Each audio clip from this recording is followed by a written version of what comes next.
मरते हुए पति के सामने जब पढ़ा गया कुरान।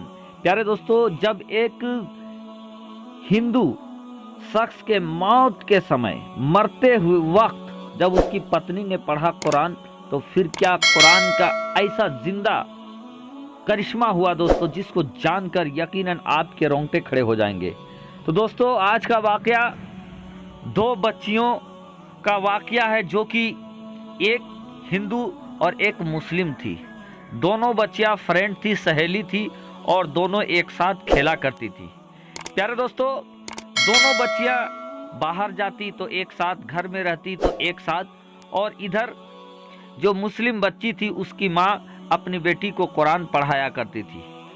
वो लड़की अपने घर में अपने माँ से कुरान पढ़ती, और जब जब वो कुरान पढ़ती तो उसकी सहेली, जो कि एक हिंदू लड़की थी, वो भी अपनी सहेली के साथ आकर बैठ जाती, और धीरे धीरे वो भी कुरान पढ़ना सीखना शुरू कर देती है। वो अपनी सहेली की अम्मी को कहती है कि मैं भी आपसे कुरान सीखना चाहता हूँ, आप भी मुझे कुरान पढ़ने को बता दीजिए, सिखा दीजिए। बहरकैफ दोस्तों, वो लड़की धीरे धीरे पढ़ना शुरू करती है, अलिफ बे कायदा, फिर यसल्लम कुरान अम्पारा, और फिर ऐसा वक्त आता है जब वो गैर मुस्लिम लड़की भी कुरान पढ़ने वाली बन जाती है। अब दोस्तों, धीरे धीरे वक्त गुजरता जाता है। बचपन के आलम से निकलकर दोनों ही बच्चियां बालिग हो जाती है। एक वक्त ऐसा भी आता है जब उस हिंदू बच्ची के घर वालों ने उस बच्ची का रिश्ता लगा दिया। जब उस लड़की ने यह सुना कि उसके घर वालों ने उसका रिश्ता कर दिया है, और एक ऐसे शख्स के साथ उसका रिश्ता किया गया है जो कट्टर हिंदू था, मुसलमानों से बात करना तो दूर, उसकी बात सुनना भी वो गवारा नहीं करता था। और इधर ये लड़की बचपन से ही मुसलमानों के साथ पली बढ़ी थी, यहाँ तक कि कुरान शरीफ भी पढ़ना वो जानती थी।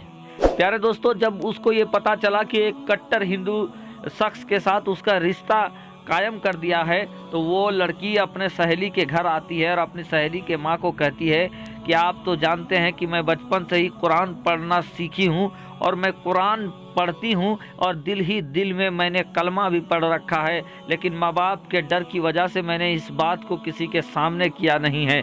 लेकिन अब मेरी शादी होने जा रहा है, अब मेरा निकाह होने जा रहा है, और एक ऐसे शख्स के साथ मेरा शादी होने जा रहा है जो मुसलमानों की बात सुनना भी गवारा नहीं करता है।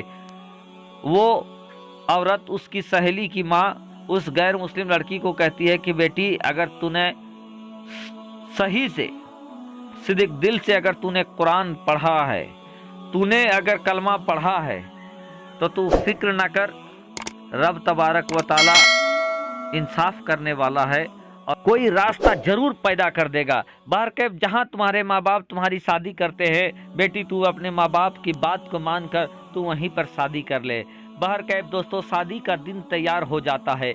इधर क्या थी कि जो मुस्लिम सहेली उस हिंदू लड़की का था, और उसके माँ ने ऐसा किया कि एक तोहफा उस हिंदू लड़की के लिए उन्होंने चूज़ किया, और उस तोहफे को उन्होंने बहुत अच्छे से पैक किया, और शादी के दिन उसके घर चले जाते हैं। और जाने के बाद उस हिंदू लड़की के माँ से कहते हैं कि इस तोहफे को हम लोगों ने बहुत अच्छे से इसको कवर किया है, मढ़ाया है, और हम लोग चाहते हैं कि ये आपकी बेटी यहाँ इस तोहफे को ना खोले, बल्कि अपने ससुराल जब जाए तब इस तोहफे को खोले। बहरकैफ उसके घर वालों ने उनकी बातों को मान लिया, और बात को मानने के बाद शादी हो जाता है।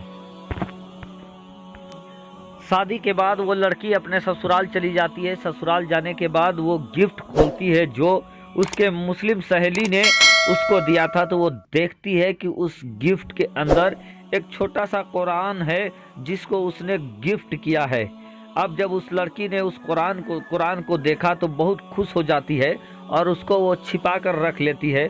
उसके बाद क्या था दोस्तों, जब भी उसका शौहर बाहर जाता, काम के लिए बाहर जाता, वो उस कुरान को निकालती, पढ़ती, और धीरे धीरे वक्त गुजरने लगा। एक वक्त ऐसा भी आया दोस्तों कि वो लड़की हामला हो जाती है, और अब उसको ये फिक्र सताने लगा कि या अल्लाह, मैं तो दिल ही दिल मैंने कलमा भी पढ़ा है, कुरान भी मैं पढ़ती हूँ, लेकिन मेरा शौहर बड़ा कट्टर है और मेरा जो औलाद होने वाला है वो क्या होगा। ये बात उसको सताने लगी। बड़ी लड़की टेंशन में आ जाती है। इधर दोस्तों अचानक उसका शौहर बीमार होता है और बीमार होने के बाद वो डॉक्टर के पास इलाज के लिए जाता है।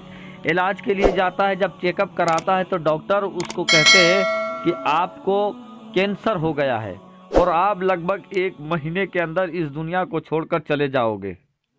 इधर क्या था दोस्तों, उसका शौहर बड़ा परेशान हो जाता है, घर में आता है, रोने लगता है अपनी बीवी के सामने और फिर अपनी बीवी को सारा बात बता देता है कि डॉक्टरों ने कैसा कहा कि उसका कैंसर हो गया है और लगभग 1 महीने के अंदर उस दिन इस दुनिया को छोड़कर चला जाएगा। वो इंसान बड़ा टेंशन में आ जाता है, बड़ा रोने लगता है।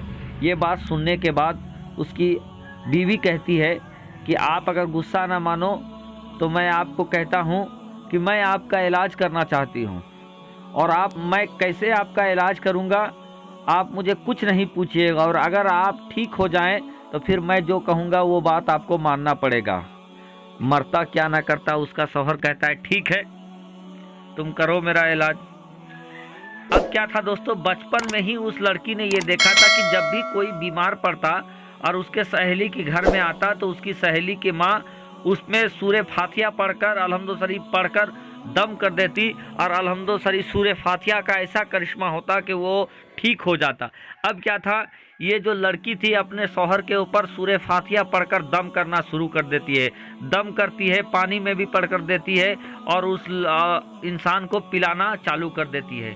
दोस्तों लगभग 1 महीने तक मुसलसल ये मामला चलता रहा और उसके बाद उस लड़की ने कहा कि आप जाइए अपना चेकअप कराइए। तो जब वो शख्स जाता है और जो रिजल्ट जब सामने आता है तो वो हैरान हो जाता है कि जिन डॉक्टरों ने और जिस चेकअप में ये बताया गया था कि 1 महीने पहले कि कैंसर है और लास्ट स्टेज में है, वो लोग भी हैरान हो जाते हैं कि अब जब चेक कराया तो वहाँ कैंसर का कोई नामो निशान नहीं था, अता पता नहीं था। सूरे फातिहा का ऐसा करिश्मा होता है, कुरान का ऐसा करिश्मा होता है दोस्तों कि कुरान की बरकत से उसकी बीमारी खत्म हो जाती है, वो इंसान पूरा खुश हो जाता है। वो इंसान अपनी बीवी से पूछता है कि ऐसा कैसे हुआ।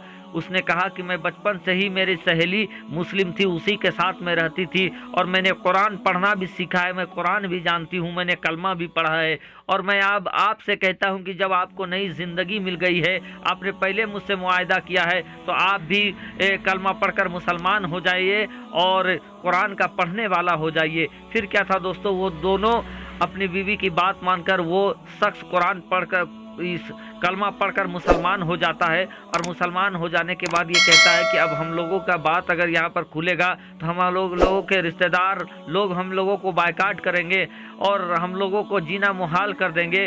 उसका शौहर कहता है कि कोई बात नहीं है, मैं सारा इंतजाम कर दूंगा। उसके बाद उसका शौहर सऊदी अरब में एक कंपनी के लिए अप्लाई करता है और अल्लाह की मर्जी ऐसी होती है कि उसको वो सेंक्शन हो जाता है और वो पूरा परिवार सऊदी अरब शिफ्ट कर देता है, वहीं रहने लगता है, वहीं ज़िंदगी गुजारने लगता है।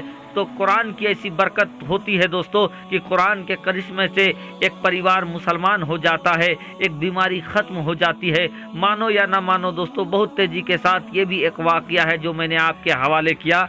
आगे विश्वास करना न करना आपकी मर्ज़ी। शुक्रिया, आदाब।